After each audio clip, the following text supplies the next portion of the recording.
Fashion की हो और उसमें फिटनेस को शामिल नहीं किया जाए, ऐसा भला हो सकता है क्या?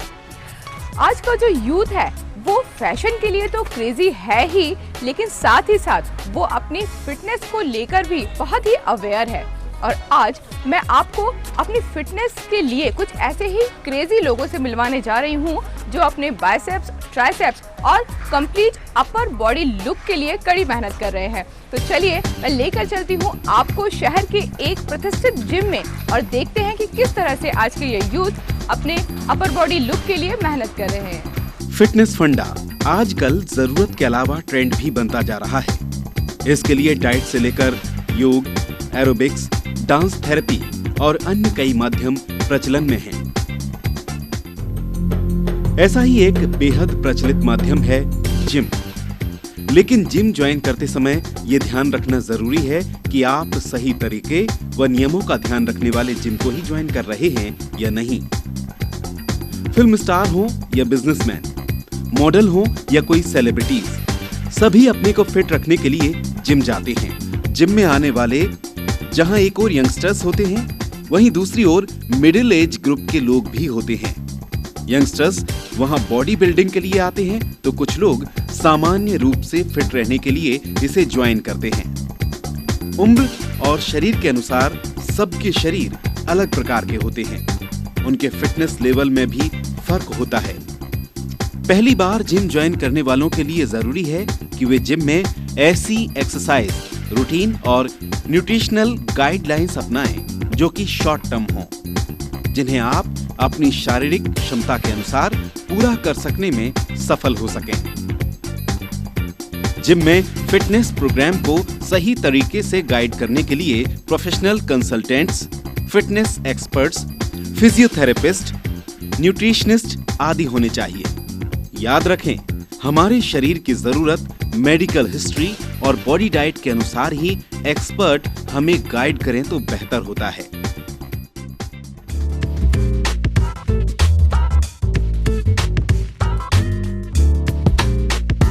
फिजिकल ट्रेनर्स ही मोटिवेटर्स होने चाहिए।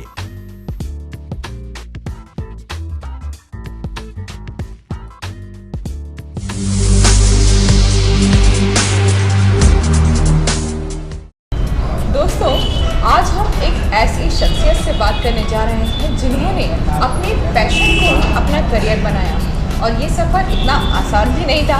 तो चलिए हम मिलते हैं राकेश रायकवर जी से। राकेश, बहुत बहुत स्वागत है आपका। राकेश, सबसे पहले आपसे जो मैं जानना चाहूँगी वो ये कि मुझे जैसे पता है कि आपको बहुत सारे अवार्ड्स मिल चुके हैं अभी तक। जी हाँ। कौन कौन से अवार्ड्स मिले हैं? मिस्टर भोपाल का मिल चुका है, Madhya Pradesh champion of champion Madhya Pradesh weight category और मिस्टर इंडिया 2011 मिल चुका है। लगातार कितने वर्षों तक आप रह चुके हैं मिस्टर एमपी? मैं 7 साल रह चुका हूँ। 7 साल। हाँ बिल्कुल। राकेश, अब हम बात करते हैं आपके सफ़र की कि आपने सफ़र किया और क्योंकि जिस तरह से आप अपने प्रोफेशन बनाया है इसको अपना, आप इस पे काम कर रहे हैं, तो आप बताएं कि किस तरह से आप एक्सरसाइज आपने शुरू की? एक्सरसाइज तो नॉर्मल जो करते हैं लोग वैसे ही मैंने भी शुरू की थी, मगर बाद में मेरे को घर वालों का सपोर्ट मिला तो उससे मैं थोड़ा सा और आगे गया। फिर मेरे फ्रेंड्स वगैरह उनने भी सपोर्ट किया तो मैं थोड़ा सा और आगे गया। कंपटीशन वगैरह खेला तो उसमें मेरे प्लेस लगी कि हाँ, तो मेरे और मोटिवेट मिला कि हाँ मुझे एक्सरसाइज करनी चाहिए। इस वजह से मैं और ऊपर पहुँचता गया। कितने साल लग गए आपको इस मुकाम तक आते आते? मेरे को 14 साल हो गए इस मुकाम को हासिल। हाँ। और क्योंकि आप आज शहर के, इनफैक्ट एमपी के कुछ प्रतिष्ठित जिम ट्रेनर में से आप एक हैं। हाँ। और आप वो आइडिया हैं लोगों के लिए। मेरे बहुत सारे स्टूडेंट हैं जो और जिमों में ट्रेनर भी है और काफ़ी जिम है मेरे भोपाल में। ऐसे है क्या, ज़्यादा जिमों में मेरे हाथ से जो मेरे बंदे हैं वो ट्रेनर हैं, दूसरों को गाइड करते हैं। वो आज भी मेरे से टच में ही हैं। इस वजह से क्या कुछ सीखने को ही मिलेगा सर से, तो वो आज भी मेरे पास आते हैं, पूछते हैं सर इसको क्या करना चाहिए, कैसे करना चाहिए, वो सब मैं बतलाता हूँ। जी, तो राकेश, हम सबसे पहले बात आपसे ये करना चाहेंगे, पूछना चाहूँगी मैं आपसे कि जो एक्सरसाइज होती है, हाँ, वो उसका रूटीन क्या होता है, शेड्यूल क्या होता है? वो शेड्यूल वो लड़के के उसके ऊपर रहता है, क्या उसको टाइम कितना हुआ है, क्या फर्स्ट मतलब वो मेरे जिम में एक्सरसाइज कर रहा है या कहीं से आया हुआ है, तो उसकी बॉडी का रूटीन बस ऐसे 1 डे 2 डे 3 डे या 6 डे या 4 डे होता है। हाँ। तो देखिए अलग अलग जैसे बाइसेप्स ट्राइसेप्स सबके लिए अलग अलग एक्सरसाइज होती हैं। हाँ। तो किस तरह से ये एक्सरसाइज की जाती है? आर्म्स के लिए क्या होता है, शोल्डर के लिए क्या होता है? वो आर्म्स के लिए शोल्डर के लिए अलग एक्सरसाइज तो होती है, मगर उसका ये देखते हैं कि उसका ग्रोथ कितना हुआ, उसके हिसाब से एक्सरसाइज शेड्यूल बनता है। 1 डे भी उसके हिसाब से होती है और 2 डे भी उसके हिसाब से होती है। तो क्या वीक में 7 दिन आप एक्सरसाइज करवाते हैं? नहीं, 6 डेज एक्सरसाइज करवाता हूँ, 6 दिन एक्सरसाइज होती है, 1 दिन संडे और रेस्ट के लिए रहता है। ओके, क्या टाइमिंग क्या होना चाहिए इसका? टाइमिंग तो ऐसा कुछ नहीं है, आपको 1 या 1.5 घंटा उसके बीच में एक्सरसाइज काफ़ी। एक दिन में? हाँ, एक दिन में।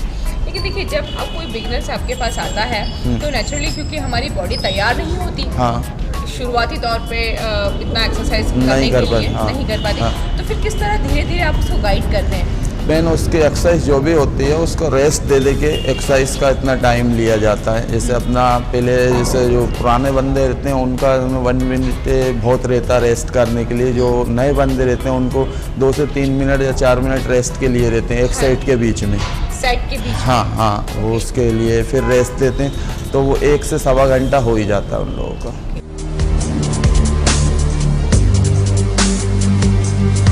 अब चलते हैं बॉडी बिल्डिंग वर्कआउट की तरफ। बॉडी बिल्डिंग वर्कआउट सप्ताह भर में 6 दिन तक कर सकते हैं। सोमवार से शनिवार तक हर दिन का अलग अलग वर्कआउट प्लान करें। जिम में प्रवेश के साथ ही वार्म अप से वर्कआउट की शुरुआत होती है। ये वार्म अप एक्सरसाइज अमूमन 12 से 15 मिनट का होता है। मंडे के लिए बैक की पहली एक्सरसाइज डंबल बेंट रो। एक हाथ से बेंच का सपोर्ट लेते हुए दूसरे हाथ से चेस्ट के लेवल तक खींचें।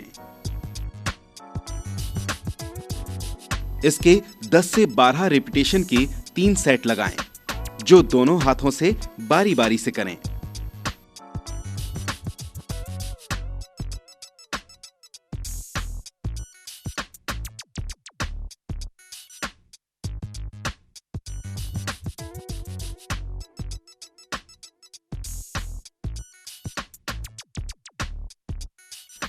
पुल डाउन मशीन। इसमें बार को चेस्ट के लेवल तक खींचें। 10 से 12 रिपीटेशन के 3 सेट फ्रंट में और 3 सेट बैक में बारी बारी से करें।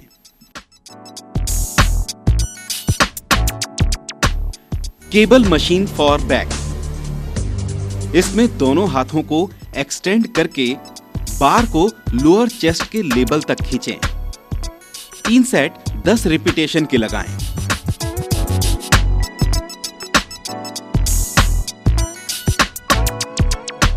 केबल मशीन फॉर बैक की ये दूसरी exercise.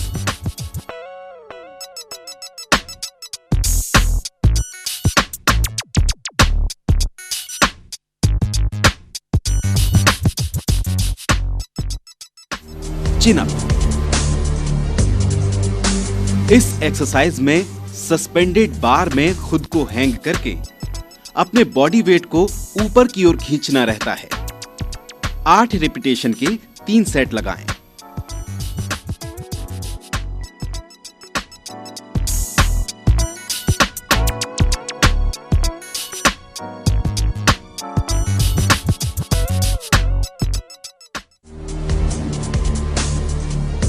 Push down machine for tricep.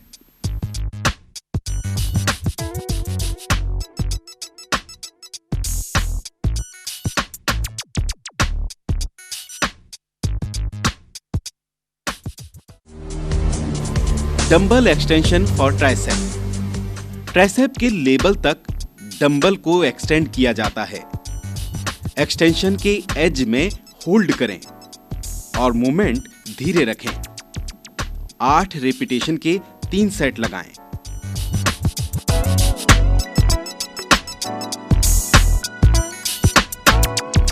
Rope cable ring for tricep. इस एक्सरसाइज में भी ट्राइसेप एज में होल्ड करें एवं मूवमेंट धीरे रखें। ये ट्राइसेप एक्सरसाइज का दूसरा प्रकार है। इसमें 8 रिपीटेशन के 3 सेट लगाएं।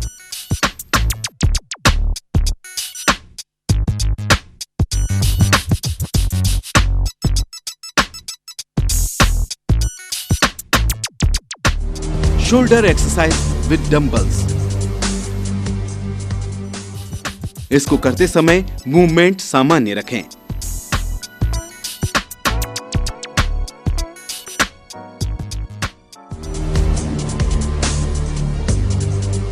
इसमें चेस्ट को हल्का आगे की ओर झुकाकर डंबल को शोल्डर के लेवल तक एक्सटेंड करें। मूवमेंट सामान्य रखें। 4 सेट 10 रिपीटेशन के लगाएं। Alternate front race dumbbells for shoulder. इसमें दोनों हाथों को बारी बारी से शोल्डर के लेवल तक सामने की तरफ एक्सटेंड करें। 3 सेट 10 रिपीटेशन के लगाएं।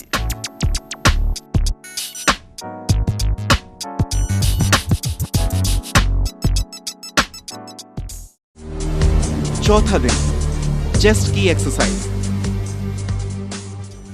ये है बेंच प्रेस की एक्सरसाइज। इस एक्सरसाइज में रॉड को नीचे अपर चेस्ट तक लाएं। खास ध्यान रखें, रॉड चेस्ट से टच ना हो। 10 सेट 10 से 12 रिपीटेशन के लगाएं। अपर चेस्ट एक्सरसाइज विद मशीन। इसमें भी 10 से 12 रिपीटेशन के 4 सेट लगाएं।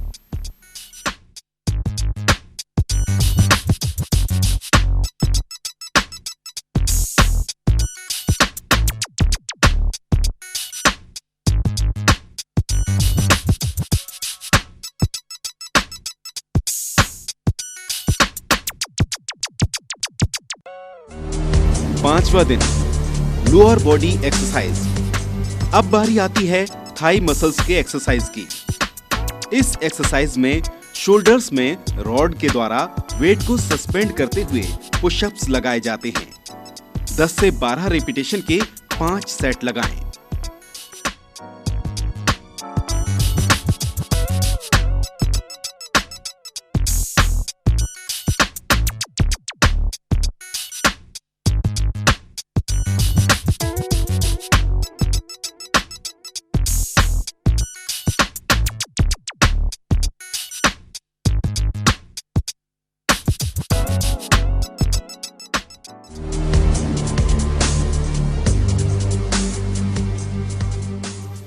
इसमें थाई मसल्स के द्वारा वजन को आगे की ओर पुश किया जाता है।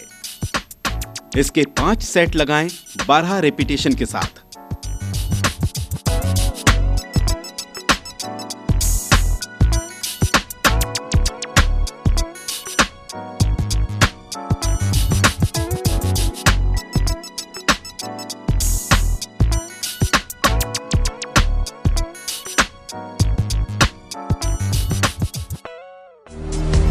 छठवां दिन, बाइसेप्स की एक्सरसाइज। यहां EZ कर्लिंग रॉड के द्वारा बाइसेप्स की एक्सरसाइज की जा रही है। इसमें 8-8 रिपीटेशन के 4 सेट लगाएं।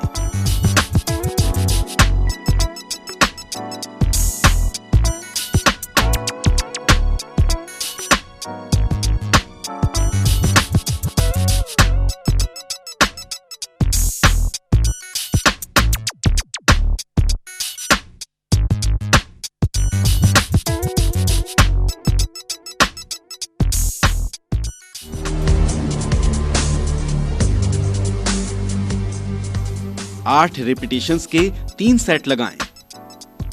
इसे दोनों हाथों से या अलग अलग हाथों से बारी बारी से किया जा सकता है।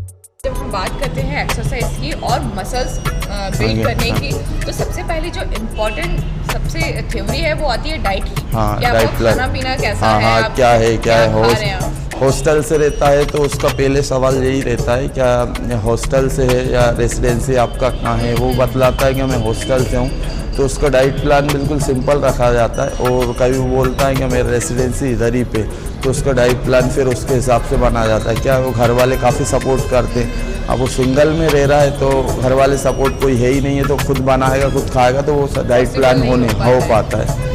हाँ, तो इसमें प्रोटीन का क्या रोल रहता है मसल्स बनाने में? नहीं, प्रोटीन तो सब में महत्व है। क्या प्रोटीन नहीं रहेगा तो मसल ग्रोथ कैसे होगी। मसल ग्रोथ के लिए प्रोटीन इस वजह से ज़रूरी है। तो क्या जो एक्सरसाइज करते हैं उसमें कभी एक्सरसाइज कर रहा है हम और कभी प्रोटीन नहीं रहा तो आज तो एक्सरसाइज कर लेगा, कल उसमें मसल्स में जान नहीं रहेगी तो वो एक्सरसाइज नहीं कर पाएगा। ऐसा रहता है, रेगुलर रहना पड़ेगा, ये रहता है। अच्छा, कई लोग ऐसे होते हैं जो ज्वाइन करते हैं जिम 4 दिन के लिए, 10 दिन के लिए, 10 महीनों के लिए, उसके बाद बीच में छोड़ देते हैं। हाँ, तो क्या उससे क्या इफेक्ट पड़ता है आपके? नहीं, वो फिर उसके ऊपर मसल्स पे ये इफेक्ट पड़ता है। जैसे अपना बाहर का शेड्यूल जो चेंज नहीं करते, खाने पीने का जो रहता है रूटीन ना, कहीं वही चीज़ रूटीन रखा रहता है। जैसे अपना जो भी बाहर का तला हुआ ऑयलिंग वगैरह खाना वगैरह ले रहा है तो फिर तो जिम आएंगे तभी वो ठीक हो सकते हैं, नहीं तो फिट वैसे नहीं रह सकते। कभी आप जिम नहीं आ रहा हो, फिट रहना है तो आपको खाने का शेड्यूल तो वैसे भी चेंज करना ही है। आपको जो जिम में आप शेड्यूल जैसे डाइट जो ले रहे थे प्लान, तो वो एक्सरसाइज कर रहे थे तो उससे तो कन्वेंस हो जा रहा था मसल्स। और जो आप एक्सरसाइज नहीं कर रहे तो मसल्स कैसे मांगेगा, अपना बॉडी पार्ट्स मांग ही नहीं रहा है। जो खाएंगे वो फैट में कन्वर्ट होगा। सर, आप ये बताएं आप कि अभी एक क्रेज चल गया यूथ में कि सिर्फ टीवी एक्टर को देखकर और उन लोगों के पैक, 6 पैक, 8 पैक को देखकर ही लोग इस तरफ आ रहे हैं। तो उनके लिए क्या कहना चाहेंगे? नहीं, वो तो एक मेन कारण क्या है, वो टीवी पे माध्यम रहता है कि टीवी पे दिखा रहा है, जो शो हो रहा है ना, तो इंसान उनको देखकर आगे बढ़ रहा है। कभी ऐसा युवा तो भोपाल में या फिर अपने इंडिया में इतने हैं क्या, उनसे अच्छे लोग हैं, मगर उनको क्या है कि शो नहीं मिल पाता, टीवी पे नहीं है पाते एड, तो वो तो हीरो स्टार है, वो तो स्टार कुछ भी पहनेंगे और खाएंगे तो उसको देखकर इंसान सोचता है कि मैं भी ऐसा हूँ, क्या मेरे भी पहचान बढ़े और मेरी भी क्या है पहचान में लगे कि यार मेरे 6 एप्स हैं या 8 एप्स हैं। तो बस उस वजह से आगे जा रहा है युवा, और कोई बात नहीं है। वैसे आपका डाइट शेड्यूल का भी उसके हिसाब से रखें, क्या है ना, उनको कौन नहीं देखे और अपनी एक्सरसाइज पे ध्यान ले तो उनसे अच्छे वो खुद बन सकते हैं। हाँ। इसमें प्रोटीन का जो आपने बताया कि बहुत अहम रोल है, क्योंकि तो प्रोटीन में आप क्या क्या बताते हैं खाने के लिए? प्रोटीन में पहले तो ये पूछते हैं आप वेज है या नॉन वेज है, उसके हिसाब से डाइट शेड्यूल बनता है। जैसे वो बोलता है कि मैं वेज हूँ तो वेज के हिसाब से उसको जो बोलते हैं, जैसे मॉर्निंग में एक्सरसाइज करेंगे या इवनिंग एक्सरसाइज करेंगे, वो बोलता है जैसे मॉर्निंग में एक्सरसाइज करेंगे। मॉर्निंग का बोलते हैं जैसे अपना मॉर्निंग में आप एप्पल वगैरह आप खा के आइएगा, और जाने के बाद आप 1 एप्पल और क्या कहते हैं अपना 1 एप्पल और 1 गिलास मिल्क, ये आप जाने के बाद लेना है। दोपहर में जब भी आप लंच करते हैं उसके अंदर आपको ग्रीन सलाद जरूर लेना है। एक वो मैंने सुना हुआ है ऐसा कि कच्चे एग को भी, कच्चे अंडे को भी नहीं, वो पहले ये क्रेज चलता था, आज से 10-15 साल पहले। जैसे जैसे युवा आगे आए हैं तो उसके खिलाफ ये आया है कि जैसे अपना कच्चे एग लेते हैं ना, आगे चलकर बहुत प्रॉब्लम होती है, बहुत होता है नुकसान। तो सिर्फ सुनी सुनाई बातों पर ही यकीन ना करें, अपने फिटनेस ट्रेनर से जरूर सलाह लें एक बार अपनी डाइट को फॉलो करने के लिए या नई डाइट को अडॉप्ट करने के लिए। ठीक है। राकेश, आप ये बताएं कि आपने तो क्योंकि उसको करियर बनाया है, तो आज का जो यूथ है वो उसको अगर करियर बनाना चाहता है तो क्या ये पॉसिबल है उनके लिए? नहीं, हो तो पॉसिबल, मगर क्या है किसी का पुश करना ज़रूरी है। उसके आगे लिए क्या घर के सपोर्ट या फिर क्या आपका किसी ना किसी का सपोर्ट होना बहुत ज़रूरी है। इसमें बिना सपोर्ट के आप आगे नहीं जा सकते। रोज़ का डाइट शेड्यूल बनाना बहुत मुश्किल पड़ जाता है, ये रहता है। तो मतलब ये अकेले की मेहनत नहीं होती, पूरा रोल होता है इसमें। फ्रेंड है, परिवार है, कुछ जो अपने बड़े हैं उनका बहुत बड़ा रोल रहता है इसको। तो दर्शकों, ये थे राकेश रायकवार जी, जिन्होंने वाकई इंडिया के कुछ बेहतरीन पुरस्कार अपने नाम कर रखे हैं। लेकिन देखिए, इन्होंने ये बताया कि अपने बॉडी लुक के लिए, अपने अपर बॉडी लुक के लिए डाइट बहुत ज़्यादा इम्पॉर्टेंट है, और साथ ही साथ उसमें अगर यूथ इस तरफ अट्रैक्ट हो रहा है तो उसकी डाइट के लिए उसके परिवार का उसके साथ होना बहुत ज़रूरी है।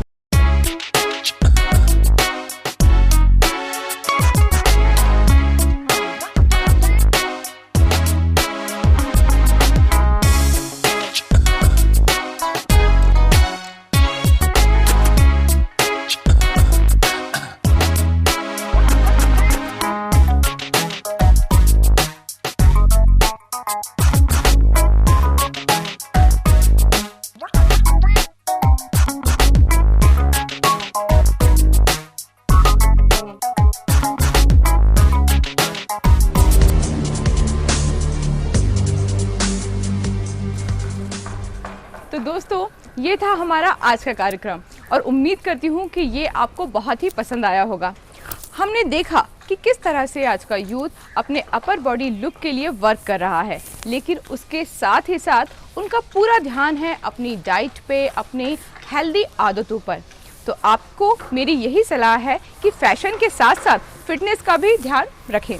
और आज के कार्यक्रम में बस इतना ही। अगले सप्ताह फिटनेस के कुछ और नए जुड़े हुए लोगों को लेकर और उनके जवाबों को लेकर हम आपके सामने हाजिर होंगे। तब तक के लिए स्वस्थ रहें, खुश रहें और फिट रहें सदा।